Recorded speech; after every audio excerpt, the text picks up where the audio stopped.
buenas noches, bienvenidos al Detector, el programa semanal de Red Más y La Silla Vacía.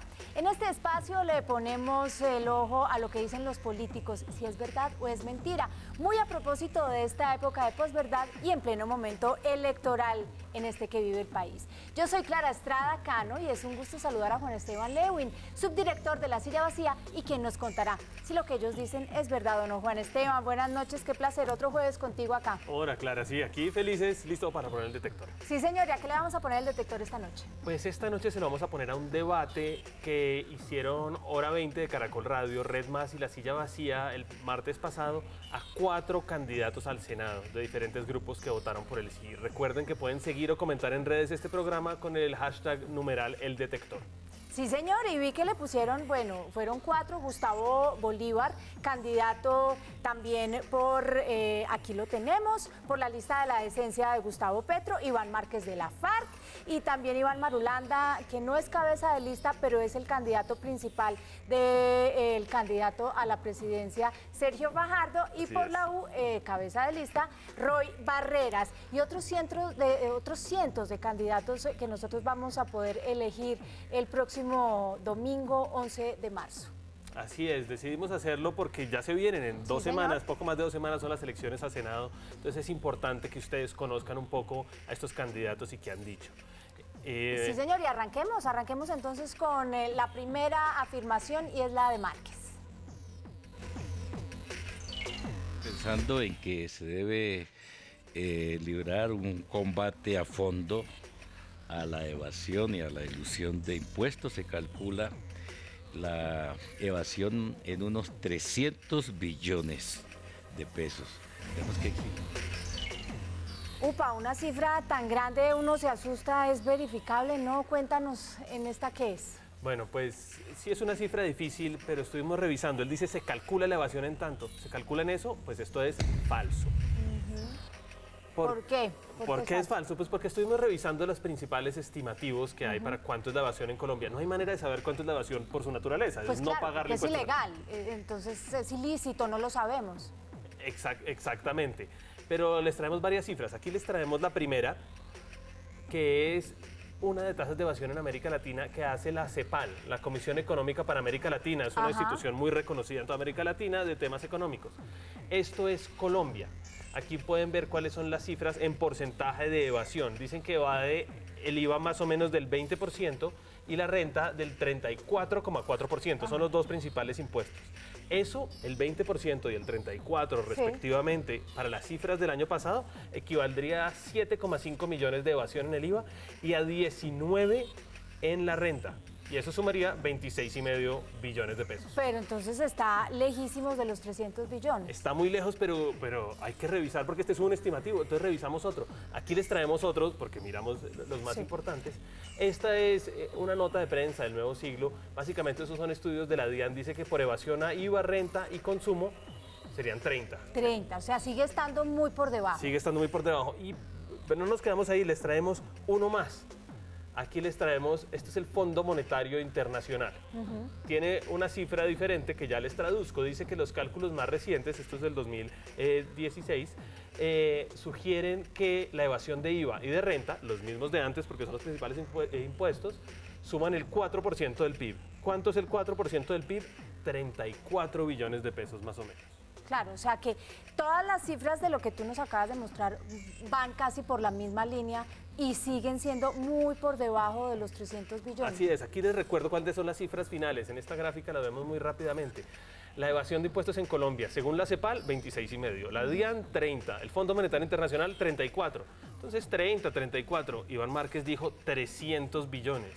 300 billones. 10 altísimo. veces más. No, pues es que solo para que sepan los televidentes que quizás no tienen esta cifra en la cabeza, el presupuesto nacional completo de este año son 235 billones de pesos. Sería más que todo el presupuesto. Si fuera cierto lo que dice Márquez, podríamos duplicarlo sin lío. Claro, y uno en esos temas económicos normalmente siempre se pierde. Claro. Y la cifra que le digan, pues uno tiende a creerla. No, y además, la verdad, si a mí me dicen en la calle 30 billones o 300, a mí me da la Sí, misma. Por a eso mí los también. comparo con el presupuesto para hacer como más o menos de qué dimensiones estamos hablando. En todo caso, por esto es que el detector dice que lo que dijo Iván Márquez sobre la evasión es falso. Bueno, y ahora vamos a ver qué dice Gustavo Bolívar, el libretista, quien es candidato por primera vez. acabamos de decir, es uno de los países más desiguales de la Tierra. Yo creo Ay, esta sí quisiera uno que fuera mentira. Uno quisiera que fuera mentira. Es una que además ya habíamos revisado en el detector, pero Sí, es muy señor. usual. Y encontramos que lo que dice es verdad.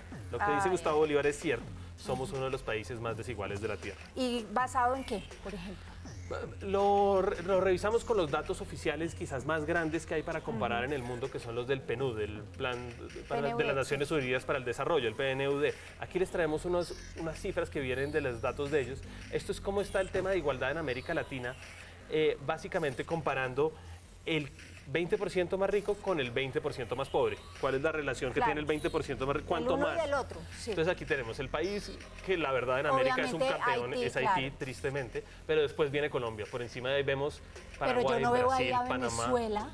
No está Venezuela ¿Por porque qué? en las cifras más recientes no estaba tan mal, porque además hay otra cosa que ocurre en Venezuela, se nos sale un poquito, Ajá. pero mencionémoslo rápidamente. Una cosa es que el país sea pobre y otra desigual. Pueden ser todos pobres, Claro. o puede haber unos muy ricos, que es lo que pasa en Haití, y otros muy pobres, con alta concentración. Y aquí les traemos otra cifra ya para salirnos de América, porque lo que dijo Gustavo Bolívar fue del mundo. Aquí tenemos igualdad en todo el mundo, en este índice famoso, yo no sé si ustedes han oído hablar, que es el Gini, que básicamente Sí. dice...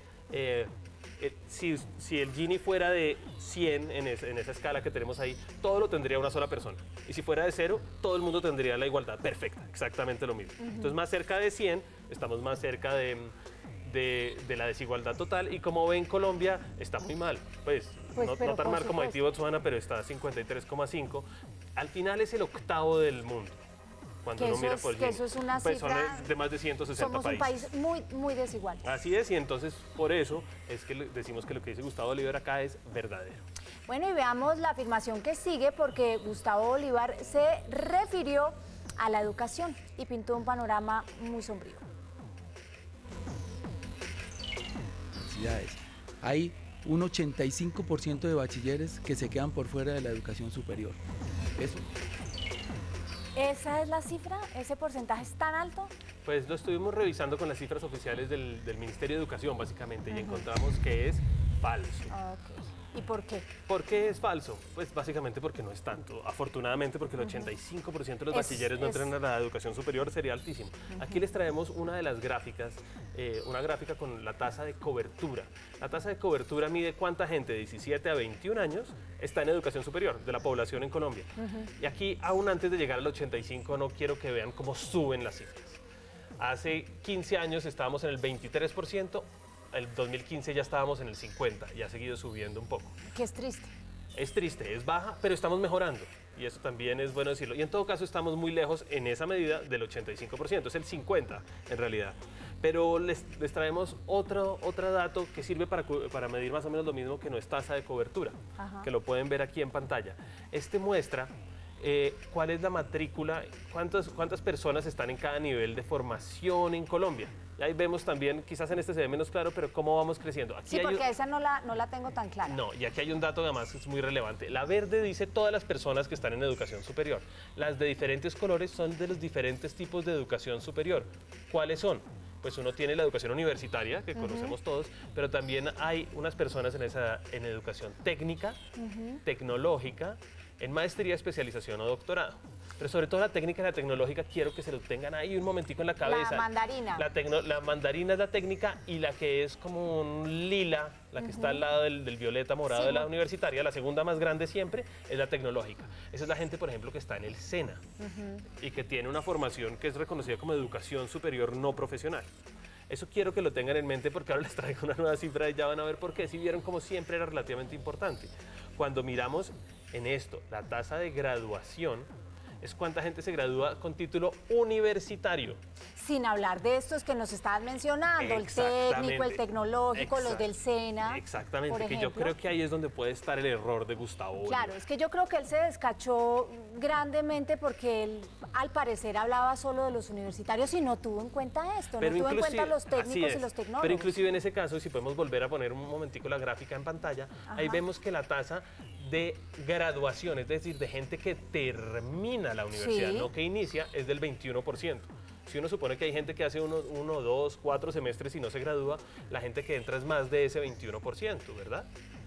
Entonces, inclusive la gente que entra solo a la universidad es de más del 80%. Él no puede decir que el 80% es más del 20%. Pero Claro, no seguramente puede asumir no puede que asumir. entonces el 85% se queda sin Es universidad. totalmente falso. En las cifras más brutas no es del 85%, sino del 48%. Por eso es falso. Sí, señor, y nosotros vamos a hacer nuestra primera pausa aquí en El Detector. Recuerde que puede seguirnos con el hashtag numeral El Detector para que conozca si lo que dicen los candidatos al Congreso es verdad o es mentira. Ya regresamos.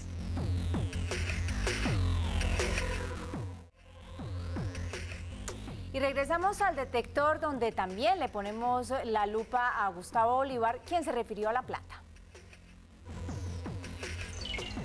De eso, yo creo que el Estado tiene una distribución de su presupuesto que ya todos saben que es de 235 billones, pero hay un ítem que me mortifica, que es el de gastos de funcionamiento, que es de 147 billones, parece súper exagerado.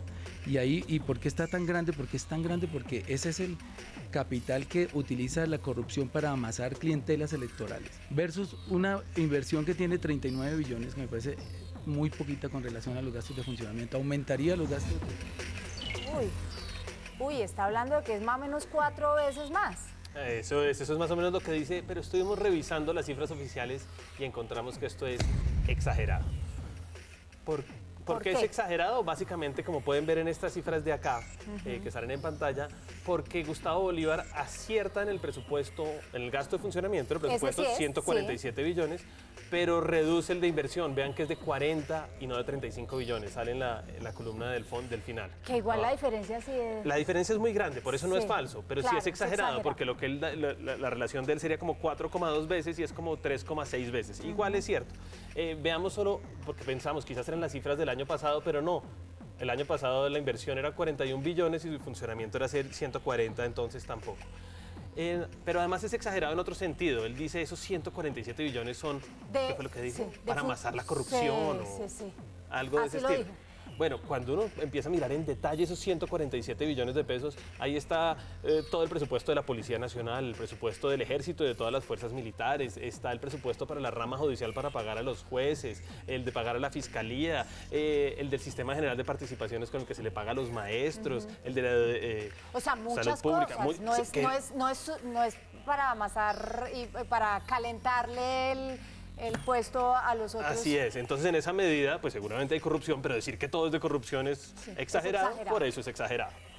Entonces aquí vemos que el candidato Gustavo Bolívar tuvo un exagerado, un verdadero y un falso, Así ¿verdad? es, un poquito de todo. Sí, señor. Con esto nos toca pasar al conocido senador Roy Barreras del partido de la U. Veamos qué dice. Sí, señor. El subsidio más alto que pagamos los colombianos en el sector agrícola es el subsidio a los biocombustibles, etanol, de la palma o del azúcar. Son cerca de 2 billones al año porque es lo que paga cada colombiano con el 10% de cada tanqueada. Y sin embargo, subsidios, por ejemplo, a la papa o al frijol no alcanzan siquiera los 45.000 millones al año. Juan, esta afirmación del senador Roy Barreras, ¿qué sería? Pues estuvimos revisando, no es fácil de encontrarla, pero creemos que es exagerada. Bueno, lo primero que hay que decir, y aquí les traigo un documento oficial que lo demuestra, es que no es fácil saber porque en Colombia no sabemos bien cuántos subsidios damos. Tan es así que Planeación Nacional, el Departamento Nacional de Planeación, presentó este proyecto de ley en 2016 y dice esto muy claro en su presentación de motivos. También hay vacíos informativos, son pocos los estudios que analizan el estado de los subsidios en Colombia como un todo. No es fácil saberlo. ¿Qué hicimos en todo caso? Tratamos de revisar el monto de los subsidios. Aquí les traemos una gráfica de ese mismo proyecto de ley, porque Planeación Nacional hizo un estudio muy grande, de todos los subsidios, los que ellos llaman sociales, tipo Familias en Acción, o el subsidio a la educación, a la energía eléctrica, etcétera, y productivos, los que se van a empresas para producir.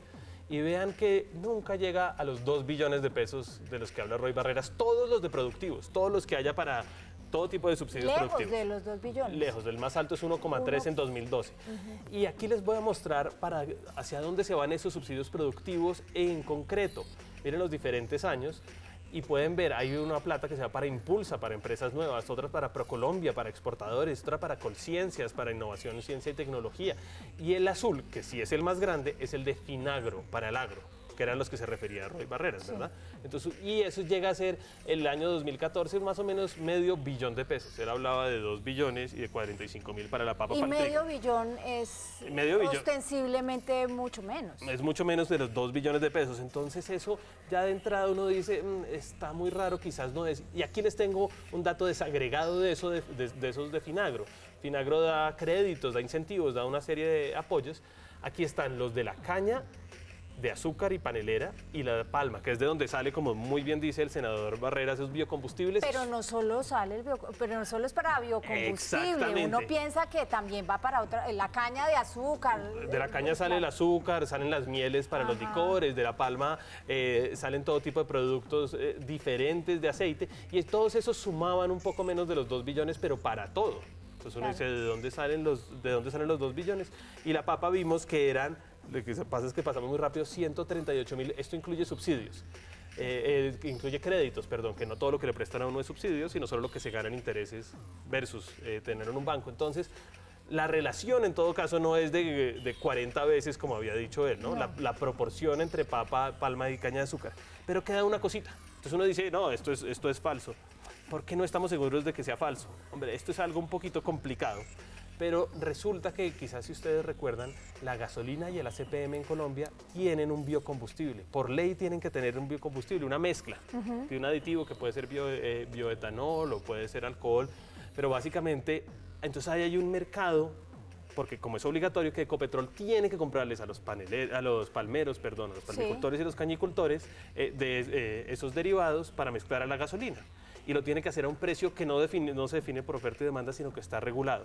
Muchos economistas, inclusive del Ministerio de Minas y etcétera, dicen que eso subsidia indirectamente a estos productores. Nadie sabe cuánto vale. Pero igual, no sabemos cuánto. Se va mucha plata para la palma y para la caña. Se va mucha plata, pero 2 billones de pesos. No es. Según la UPME, esto debe ser como 400.000 millones de pesos en esto otro. Lo anterior puede ser 300.000, digamos que puede ser hasta 1 billón de pesos, pero 2 es demasiado, por lo tanto es exagerado.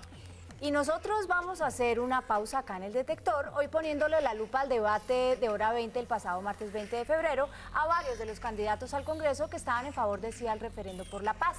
Recuerde escribirnos con el hashtag #eldetector. Ya regresamos. Y regresamos aquí al detector poniéndole la lupa a la cabeza de lista del partido de la U, Roy Barreras, quien se refirió a un tema terrible y es el abuso de menores. Desgraciadamente son 10.700 los niños abusados sexualmente al año.